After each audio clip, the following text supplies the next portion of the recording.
The Judgment Hall of the Galactic Council was the largest structure ever built by intelligent life.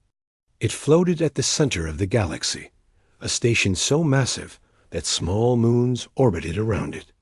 Inside its great chamber, floating platforms held representatives from over 400 species. Beings of light drifted beside creatures made of living metal. Insect-like diplomats clicked their mandibles next to gas cloud entities contained in pressure suits. This was the seat of power for 10,000 worlds, and at the very center, standing alone on a platform no bigger than a small room, was a single human. Ambassador David Cole stood with his hands behind his back. He wore a simple gray suit. No armor, no weapons, no impressive technology displayed on his body. Compared to the magnificent beings surrounding him, he looked almost boring. Almost weak. That was exactly what he wanted them to think. The High Arbiter spoke first. It was a creature called Nexum, made of constantly shifting geometric shapes that folded in and out of visible dimensions. Its voice did not travel through air, but directly into the minds of all present. Humanity, you have been summoned to answer for your crimes against galactic peace. David did not respond. He simply waited. You have colonized 14 worlds within restricted space. You have developed weapons capable of destroying stars.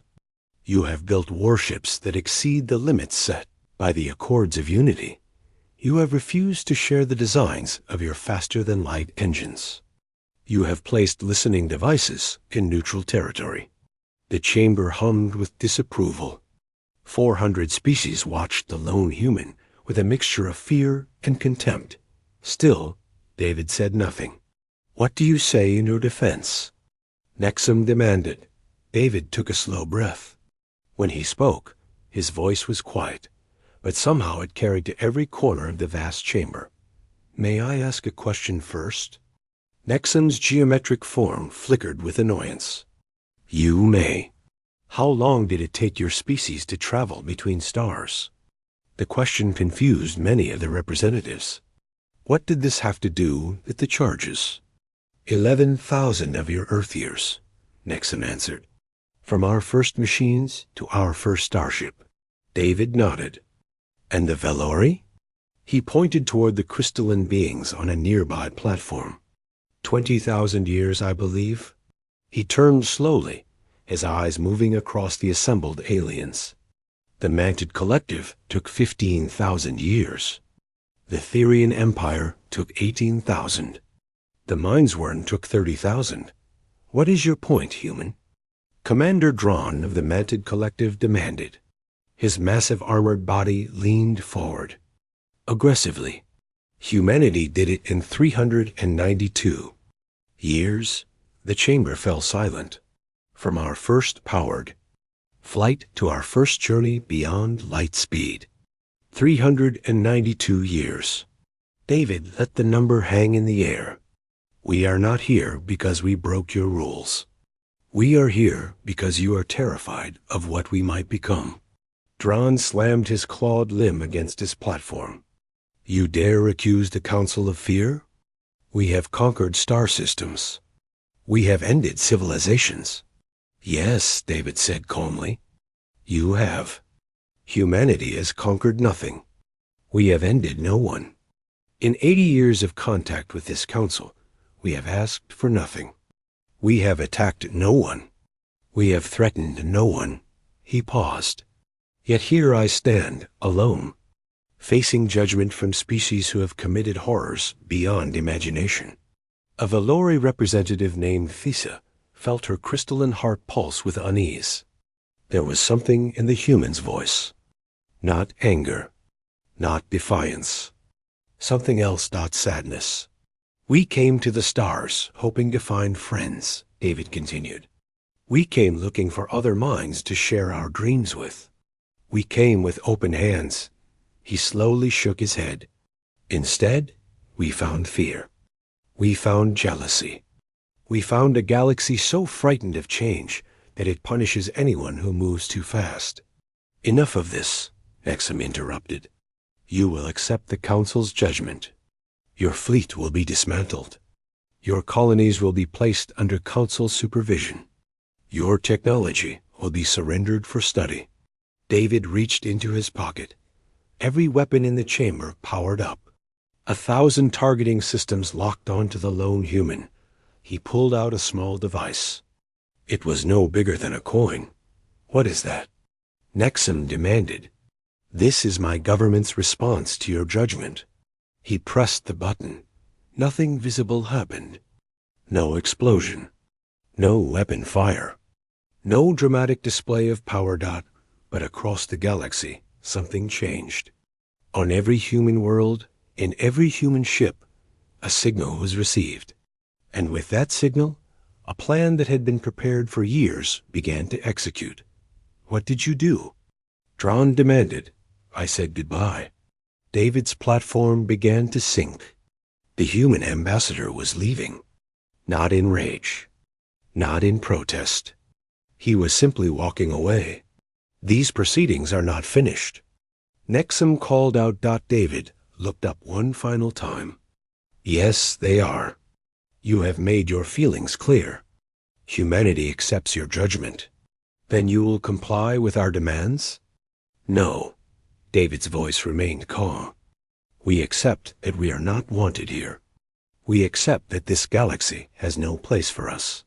He spread his hands. So we will leave. Confusion swept through the chamber. Leave? Leave where? The galaxy was everything. There was nowhere else to go. You cannot simply leave, Nexum said. There is nowhere to go beyond the galactic rim. There is nothing but void. David smiled. It was not a happy expression. You have made a fundamental error, Arbiter. You assumed that because you cannot survive in the void, neither can we. You assumed that because you fear the unknown. We do too. His platform continued to descend. You are about to discover just how wrong you were. And then he was gone, swallowed by the darkness below the chamber floor. A door closed. Silence fell. Thesa turned to her fellow Valori delegate. What just happened? Before anyone could answer, reports began flooding in from across the galaxy.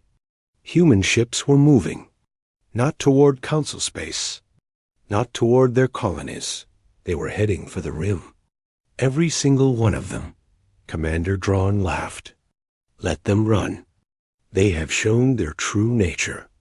Cowards, all of them. But Thesa could not shake the feeling that something was terribly wrong. The human had not looked like a coward. He had looked like someone who knew something they did not. She pulled up the star charts on her personal display. Human colonies were going dark one by one. Not destroyed. Simply ... empty. Ships arriving found abandoned cities. Cleared facilities. Populations of billions vanished without a trace ... in less than a single day. Humanity was disappearing from the galaxy ... and deep in her crystalline heart. Thesa felt the first whisper of fear. What had they done? 14 cycles after humanity's departure, the Galactic Council held a celebration ... The great chamber that had witnessed David Cole's quiet farewell was now filled with music and light.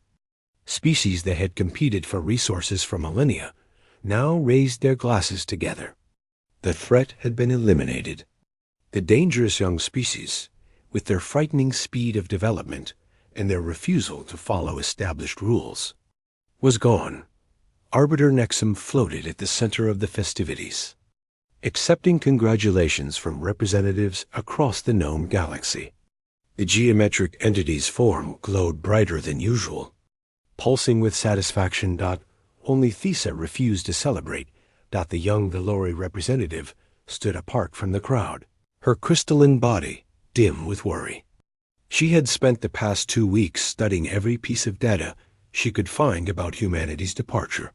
What she had discovered kept her awake through the long nights. You should join the celebration, Commander Dron said, approaching her with a drink in his massive clawed hand. The humans are gone. Peace is restored. They did not flee in panic. Thesa said quietly. Have you looked at the data? Dron clicked his mandibles dismissively. I have better things to do than study the retreat of cowards. Every ship departed on schedule. Every colony was evacuated in precise order. Billions of individuals transported across vast distances in days. Thesa turned to face him. We could not accomplish such a feat in years. Yet they did it in weeks. So they are organized cowards. What does it matter? It was not a retreat, Commander. It was an extraction. They planned this. Before Dron could respond, an alarm cut through the celebration. The music stopped. The lights shifted to an emergency red. A dimensional rift had opened near the galactic core. This was not unusual. Such rifts appeared every few centuries, tears in the fabric of space that required immediate response. Protocol was clear. Every major species would send ships to contain the breach before it could spread. But something was wrong. Where are the rapid response vessels? Admiral Veth of the Dominion Fleet demanded. The scaled reptilian officer was pulling up tactical displays, her eyes widening with each passing moment. The first responders should have arrived by now. Nexum's form flickered. The fastest response ships in the sector were ... human. Silence fell over the chamber. Route the next closest vessels, Nexum ordered, but the next closest vessels were 3 times further away. By the time they arrived, the rift had expanded. 2 systems were lost before it could be contained. 3 billion lives gone. Thesa watched the reports come in with growing horror. This was just the beginning. Over the following weeks, more problems emerged. Trade routes that had operated smoothly for centuries began to fail. Essential goods stopped arriving at critical worlds. Medical supplies, food supplements, technological components. The supply chains had become dependent on human manufacturing without anyone noticing. Korvax, a Therian merchant who operated the largest trading network in the sector, came before the council in desperation. His fur was matted with stress, his eyes hollow. Half my suppliers have collapsed, he reported. Human-made components were in everything. Medical scanners, navigation systems, agricultural drones.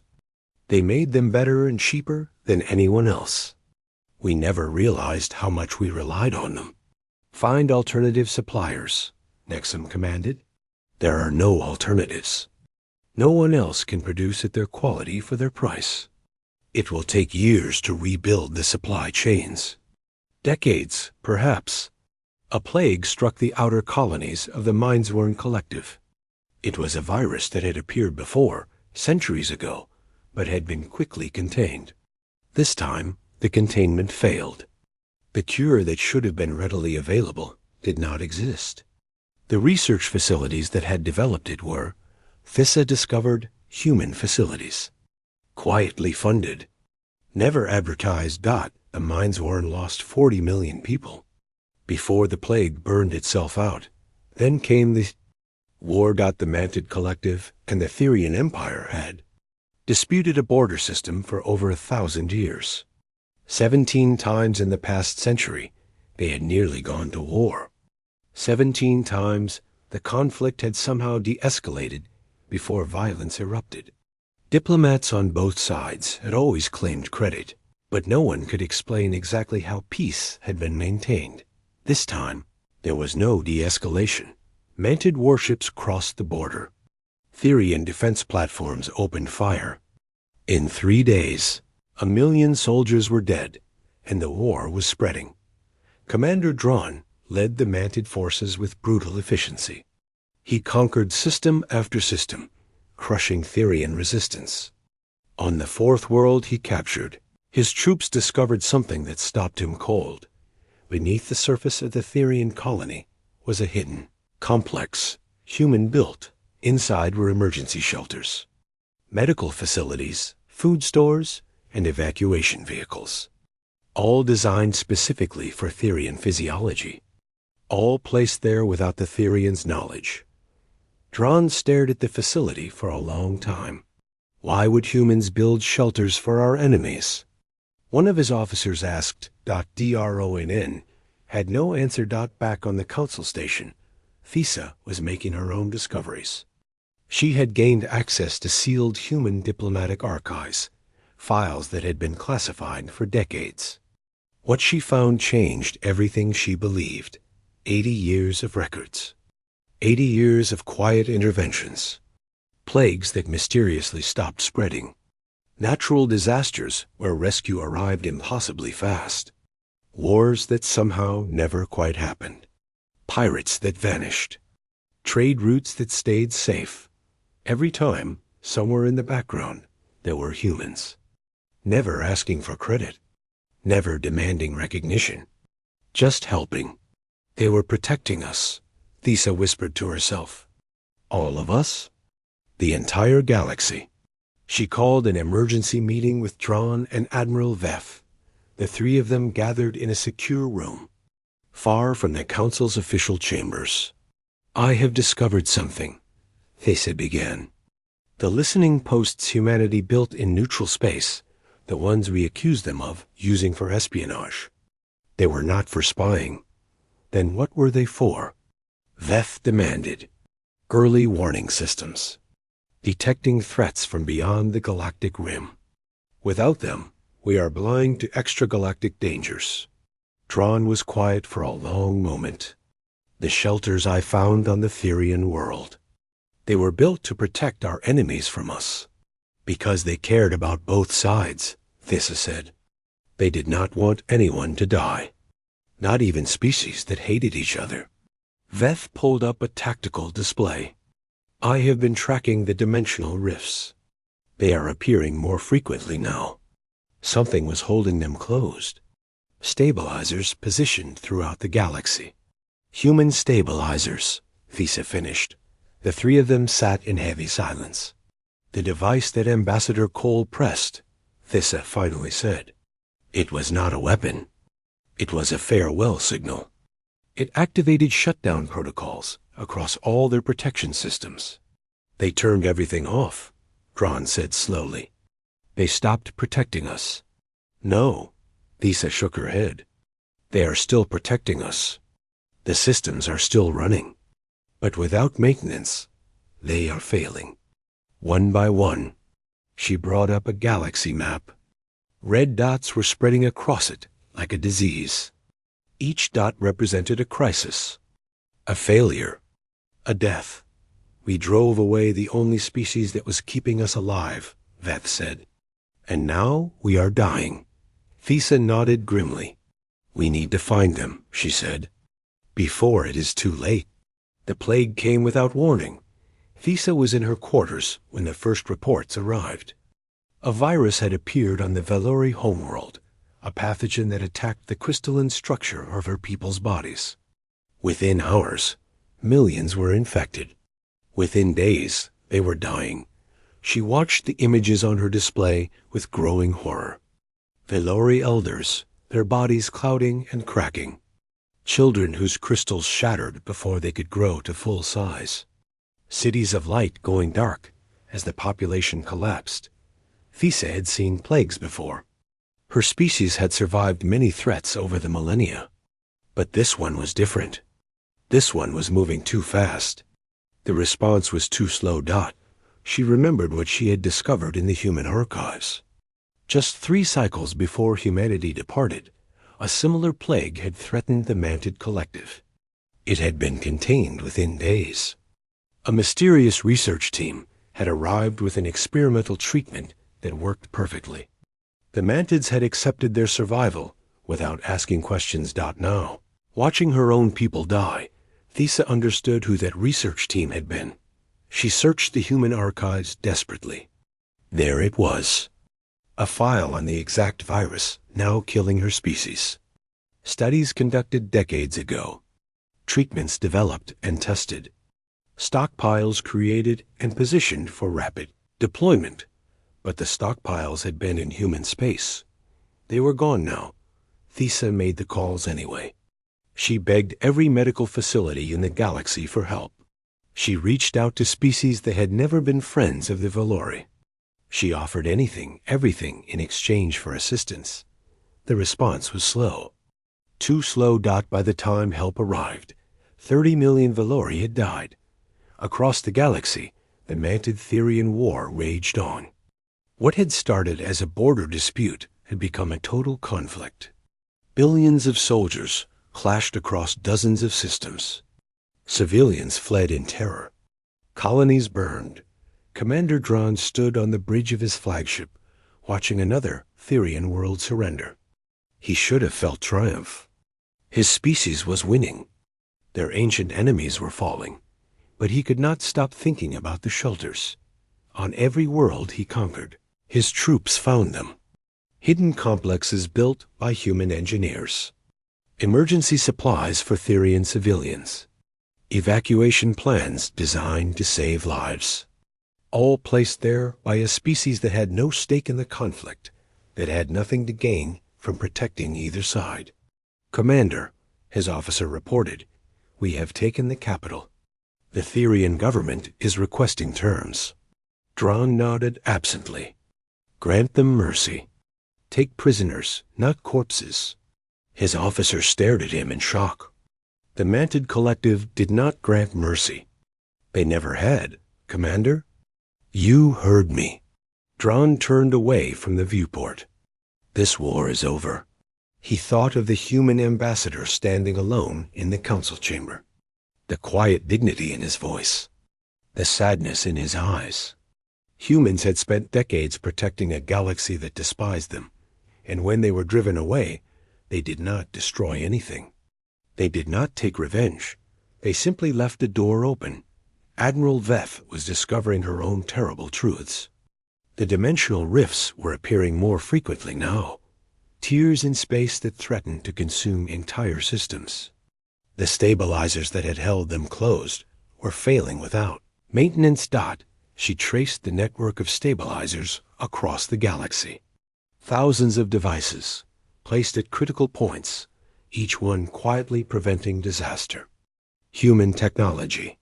Human engineering. Human protection. We never knew, she said to herself. We never even looked. The Mindsworn Collective was suffering the worst fate of all. The ancient telepaths had existed as a unified consciousness for 10,000 years. Billions of minds linked together, sharing thoughts and memories and experiences. But the psychic substrate that connected them was weakening. Something had been reinforcing it, strengthening the bonds between Mindsworn individuals. Something now gone. Elder Prish, the oldest of the Mindsworn, felt the connections fading. For the first time in millennia, he experienced a sensation he had almost forgotten. Loneliness. Individual Mindsworn began to disconnect from the collective. They woke up alone in their own heads, screaming in terror. Some went mad. Others simply stopped functioning, unable to cope with isolation after lifetimes of connection. Prish reached out to the council with a desperate plea. Something was holding us together. Something is gone now. We are falling apart. Thesa, Dron, and Veth gathered in secret once more. Their alliance had grown from suspicion to desperate cooperation. Each of them had seen the evidence. Each of them understood the truth. We cannot survive without them, Veth said flatly. The numbers do not lie. At the current rate of system failures, the galaxy will collapse within a year. Then we find them, Dron replied. We track them down and bring them back. They do not want to be found, Thesa pointed out. They left because we drove them away. Why would they return? No one had an answer. Thesa had been studying the farewell signal that Ambassador Cole had transmitted. It was not just a shutdown command. It was a message, encoded in layers that took weeks to decipher. I found something, she announced. Coordinates. Hidden in the signal structure. She projected the location onto a star map. It was at the very edge of known space, past the final charted systems, in the darkness beyond the galactic rim. That is the void, Veth said. Nothing survives out there. Nothing we know of, Thesa corrected. But humans are different. They have always been different. Dron studied the coordinates. If we go there, we may not return. The void is unexplored, unknown. We have no charts, no outposts, no support. If we stay here, we die anyway. Thesa's crystalline form pulsed with determination. I am going. You can join me or remain behind. Dron clicked his mandibles. I have spent my life fighting enemies. Perhaps it is time to find friends instead. Veth nodded slowly. My fleet is useless against rifts we cannot close. I will come. They prepared a small ship, fast and well supplied. They told no one of their mission. The Council would never approve. Arbiter Nexum would never admit that humanity's departure was a mistake. Before they left, Thesa found one more hidden message in the human archives. It was short, just 3 words, recorded by Ambassador Cole himself. Tell them we tried. She played it for the others. They sat in silence, listening to the human's voice. There was no anger in it, no bitterness, just tired resignation. We treated them like criminals, Veth said. They treated us like children who needed protection. Children who bit the hand that fed them. Dron added, Thesa saved the message and set course for the Tron. Coordinates. Their ship left Council space without fanfare. No ceremony. No announcement. 3 representatives of species that had celebrated humanity's departure were now chasing them into the darkness dot as the familiar stars faded behind them. Thesa looked out at the endless void ahead. Somewhere out there, humanity waited. They had left these coordinates for a reason. They wanted to be found eventually. But by whom? And for what purpose? The ship's sensors detected nothing but empty space. Days passed. Then weeks. The void stretched on forever, cold and silent and empty, just as hope began to fade. The sensors detected something. Light. Thousands of points of light, arranged in patterns too perfect to be natural dot and beyond the lights. A structure so vast that it defied comprehension. A construct that made the Council station look like a pebble beside a mountain. What is that? Veth whispered. Thesa could only stare in wonder. A signal reached them. A human voice. Human words. Welcome, representatives of the Galactic Council. We have been expecting you. The human fleet stretched across the darkness like a wall of stars. Thesa counted the ships as their vessel, approached, hundreds, thousands, tens of thousands. Every design imaginable, from small medical frigates to massive engineering platforms. They hung in perfect formation, their engines dark, waiting in silence. Beyond the fleet, the structure dominated the void. It was not a station. It was not a ship. It was a world built rather than born. Forests grew under transparent domes. Cities sparkled with lights. Rivers flowed through artificial valleys. A complete civilization, floating in the emptiness beyond the galaxy's edge. How is this possible? Veth asked, her scales pale with shock. They have only been gone for a year. They did not build this in a year, Dron said slowly. This took decades. They have been planning this for a very long time. A docking bay opened in one of the larger vessels. Their ship was guided inside by gentle tractor beams. When they landed, a delegation was already waiting. Ambassador David Cole stood at the front, his gray suit unchanged from the day he had faced the Council's judgment. Behind him were humans of every description, scientists, engineers, diplomats, soldiers. They watched the 3 visitors with expressions that held no hostility, only patience. Thesa of the Valori, David said, nodding in greeting. Commander Dron of the Manted Collective. Admiral Veth of the Dominion Fleet. Thank you for coming. Thesa stepped forward. Her crystalline body was still dim from the grief of watching her people die. You knew we would come. We hoped, David corrected. We left the coordinates because we wanted to give someone the chance to find us. We were not certain anyone would take it. You knew what would happen when you left, Tron said. His voice carried none of its usual aggression. You knew the galaxy would fall apart. Yes. Then why did you leave? David was quiet for a moment. When he spoke, his voice was heavy with old pain. Because you asked us to. He gestured for them to follow. They walked through corridors filled with plants from 100 worlds. Windows showed views of the artificial planet outside, green and blue and alive. For 80 years, we tried to help openly, David explained as they walked. We offered our technology. We shared our medicine. We proposed alliances and partnerships. Do you know what we received in return? No one answered. Fear, suspicion, accusations that we were trying to control the galaxy, that we wanted power, that we could not be trusted because we advanced too quickly. He stopped at a large viewport, so we stopped asking. We simply helped anyway, in secret, because someone had to. Thesa thought of the archives she had discovered, the quiet interventions, the hidden protection. You saved us over and over, and we never knew. We did not want you to know. The galaxy was not ready to accept help from humans. If you had known we were protecting you, it would have been seen as domination, control. David shook his head. We just wanted you to be safe. Veth stepped forward. Why? Why protect species that hated you? David smiled. It was not a bitter expression. Just tired. Because that is who we are. We cannot help it. When we see suffering, we try to stop it. When we see danger, we try to prevent it. It is not strategy. It is not calculation.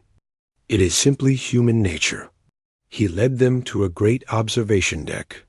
From here, the full scale of the human exodus was visible.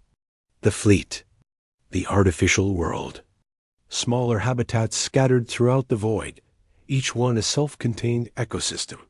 This is the sanctuary, David said. Home to 12 billion humans, self-sustaining, independent. We can survive here indefinitely, beyond the reach of those who fear us. Tron stared at the massive construct. You built a civilization in the void.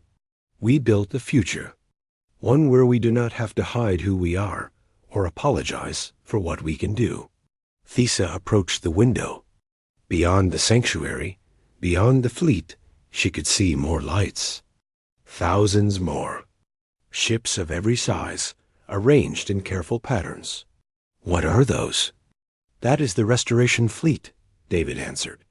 Medical vessels, engineering ships, disaster response teams, diplomatic missions, everything needed to repair the damage the galaxy is suffering.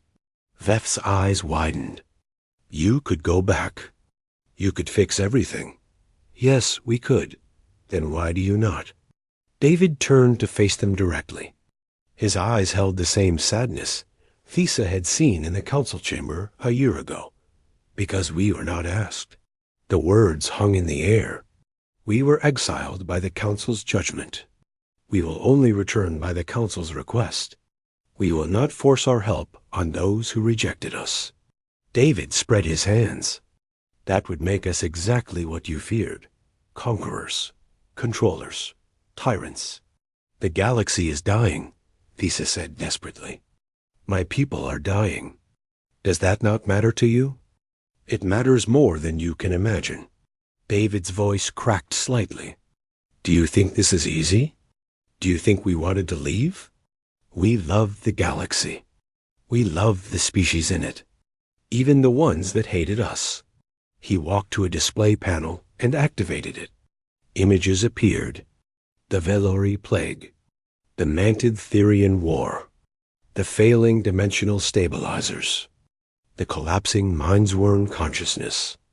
Every crisis documented in terrible detail. We watch every day. We see every death.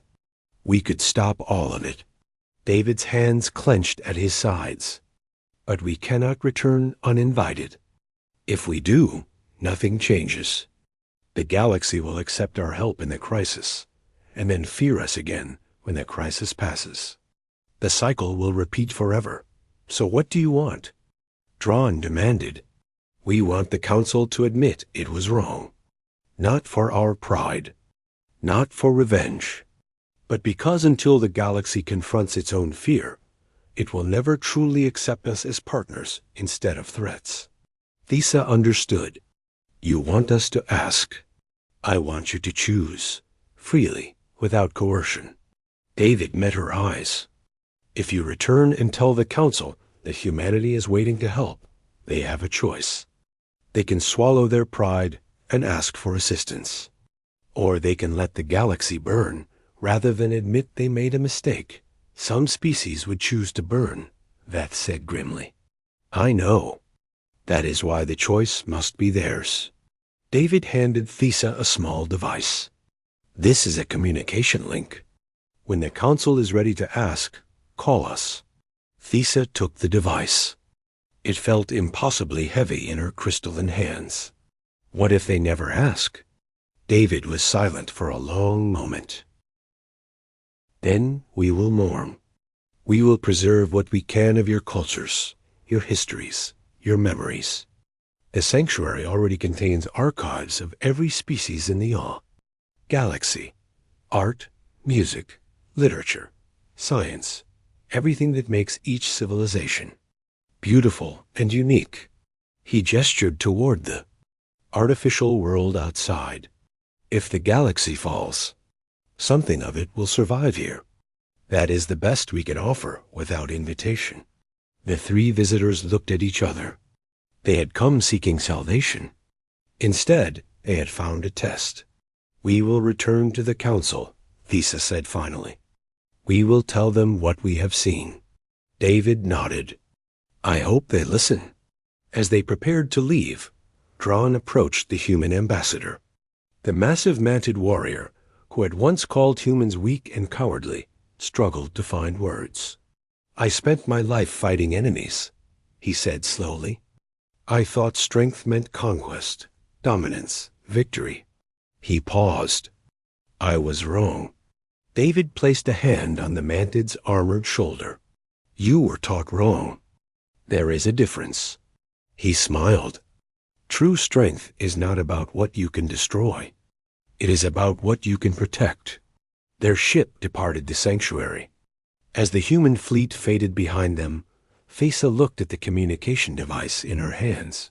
The fate of the galaxy now rested on a single question. Would the Council be willing to ask for help? The judgment chamber was dying. The floating platforms that once held 412 species now carried barely half that number. Some species had been destroyed by plagues they could not cure. Others had fallen in wars they could not end. Still others had simply collapsed, their civilizations crumbling under the weight of disasters that no one could prevent. The great dome above was cracked in 3 places. The power systems flickered. The chamber that had stood as a symbol of galactic unity for 10,000 years was falling apart. Thesa stood on the central platform, the same platform where Ambassador David Cole had faced judgment 1 year ago. Around her, the surviving representatives waited in heavy silence. She told them everything, the hidden protection systems, the quiet interventions, the plagues stopped and wars prevented, the dimensional stabilizers that had held reality itself together. All of it human work. All of it done in secret because the galaxy would not accept open help. She told them about the sanctuary, the fleet waiting in the void, the restoration teams ready to deploy, everything needed to save them, positioned just beyond the galactic rim. And she told them the price.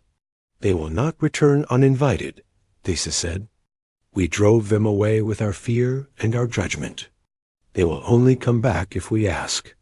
The chamber exploded with reaction. Ask? A representative of the burning consortium surged forward.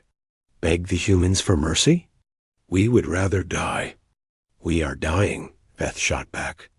Look around you. Half the galaxy is already gone.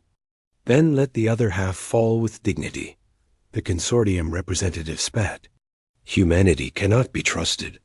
They are too young, too aggressive, too unpredictable. If we bring them back, they will dominate us all. Commander Drawn rose on his platform. The manted warrior, once the most vocal opponent of humanity, now stood as their defender. I have seen their sanctuary, he said. His voice carried across the chamber, silencing the arguments. I have spoken with their ambassador. I have walked through their ships and their constructed world. He paused, letting the weight of his words settle. They could destroy us. They have the power. They have the numbers. They have technology we cannot match. Drawn clicked his mandibles. But they will not. They are not interested in conquest. They never were. Then what do they want? Someone demanded. They want to help. Nothing more. They see suffering and they try to stop it. They see danger and they try to prevent it. It is not strategy. It is their nature. Arbiter Nexum floated at the center of the chamber, its geometric form dim and slow. The ancient entity had not spoken since Thesa began her testimony. It simply watched, listened, calculated. Arbiter, Thesa addressed the construct directly. In all your millennia of existence, has any species ever offered what humanity offered us? Protection without payment? Help without conditions? Sacrifice without recognition? Nexum was silent for a long moment. No, it finally admitted. No species has ever behaved as humans have. And yet we punished them for it. We called their gifts crimes. We named their protection as aggression. Thesa spread her crystalline arms. We were afraid of what we did not understand, and our fear is killing us. The chamber fell quiet. I call for a vote, Thesa announced. The question is simple. Do we ask humanity to return? Do we admit that we were wrong? The opposition rallied immediately. Speeches were given about sovereignty and pride. Warnings were issued about becoming dependent on a young and unpredictable species. Arguments raged about dignity and death versus survival through humility. Through it all, Nexum remained silent. Finally, when all arguments had been made, the vote was called. Each surviving species cast their decision. The numbers climbed slowly. On the great display dot, it was close. Too close. When the final tallies appeared, the chamber held its breath. The vote was tied. All eyes turned to Arbiter Nexum. In cases of deadlock, the Arbiter held the deciding voice. In all its millennia of service, Nexum had never had to break a tie. It had always found ways to build consensus. To avoid taking sides, not today, the geometric entity's form shifted and folded, contemplating the weight of the moment. I remember the human ambassador, Nexum said slowly. I remember the sadness in his voice. He did not leave in anger. He did not leave in hatred. He left because we gave him no choice. The chamber was absolutely still. For 10,000 years, I have served this council. I have mediated disputes between species that had warred for millennia. I have guided civilizations through crises that threatened their existence. Nexum paused. But I have never seen anything like humanity. Its form brightened slightly. They advanced faster than any species in recorded history, yet they did not use their power for conquest. They developed weapons that could destroy stars, yet they never fired them. They built an empire in secret, yet that empire existed only to protect those who feared them. Nexum turned to face the surviving representatives. We were afraid of what they might become. We punished them for their potential. We drove away the only friends this galaxy ever had. The geometric construct's voice carried something that might have been regret. I will not make that mistake again. My vote is yes, Nexum declared. We ask humanity to return. The chamber erupted. Some cheered. Some wept. Some simply sat in stunned silence, unable to process what had just happened. Thesa raised the communication device David Cole had given her. Her hands trembled slightly as she activated it. Static filled the chamber. Silence. For one terrible moment, Thesa feared that humanity had moved on, that they had finally given up on a galaxy that had rejected them too many times. Then a voice, human, familiar, we heard. David Cole. Ambassador, Thesa said, her crystalline voice cracking with emotion. The council has voted. We are asking, will you come back? A pause. Look outside, David replied. Thesa turned to the great dome.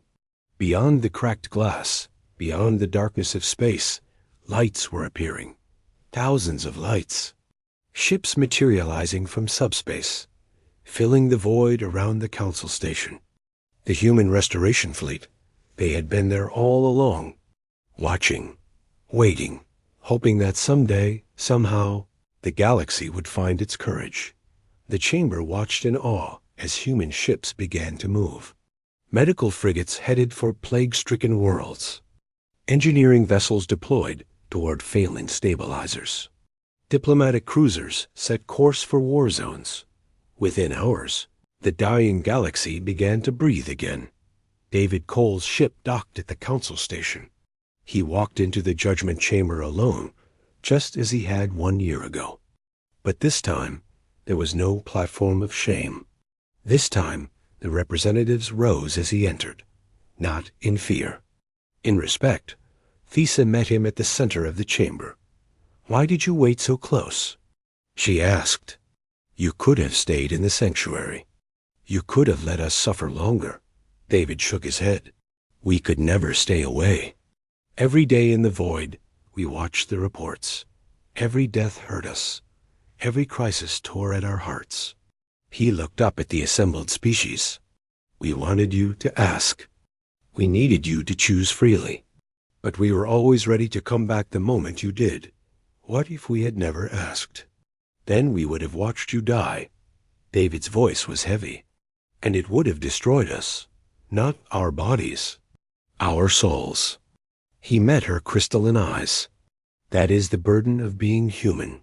We care too much, even about those who hurt us. Drawn approached, his massive form somehow diminished by humility. I owe you an apology, the Manted commander said. I called your people cowards. Weaklings. I celebrated when you left. David smiled gently. And now? Now I understand that the bravest thing in the universe is not killing your enemies. It is protecting them anyway. Drawn extended his claw. Can humans forgive? David took the offered limb without hesitation. Humans can do many things, Commander, but refusing forgiveness is not one of them. In the cycles that followed, the galaxy transformed. Human teams spread across the known systems, repairing what had been broken, healing what had been wounded, rebuilding what had been destroyed. But more importantly, something else changed. Species that had feared humans began to understand them. They saw human doctors working through exhaustion to save alien lives. They saw human engineers rebuilding infrastructure they had not built. They saw human diplomats mediating conflicts with infinite patience. Fear became curiosity. Curiosity became respect. Respect became something deeper. Years later, the council unveiled a monument in the judgment chamber. A simple statue of a human figure, hands open, offering. The plaque read, they had every right to leave us. They chose to stay. Thesa stood before it, her crystalline form brighter than it had been in years. They changed us, she said. Beside her, an aging David Cole shook his head. No, you changed yourselves. We just reminded you how. Above them, through the repaired dome, the stars of the galaxy sparkled with new hope. Human ships moved among them, not as conquerors or protectors, but as partners. Friends. Family. The galaxy had learned a lesson it would endure for millennia. True power was not about what you could destroy, that it was about what you could love.